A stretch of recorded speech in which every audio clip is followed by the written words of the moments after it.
So if you think about the different wavelengths that we're going to use, the 2.4 gigahertz or the 5 gigahertz for our Wi-Fi connectivity, they are going to have a different wavelength. One's going to be lower, 2.4, versus the 5.0, which is obviously higher. And we actually can measure the distance when we look at the peaks, right, of each of these signals. We can measure the distance to know how far apart each of these peaks are. As an example, at 2.4 gigahertz, the peaks, which we didn't see the rest of that peak, the distance there is about, well, hopefully exactly, 4.82 inches.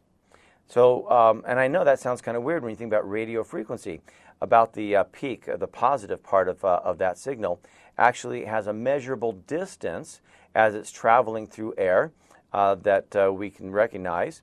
And, you know, we get to a higher frequency and with a 5 gigahertz, and the distance between those two peaks, because it is a higher frequency, the wavelength, then remember what we said, the higher the frequency, the smaller the distance between the wavelengths. In this case is 2.04 inches. And that will continue, you'll continue to see those with almost any frequency.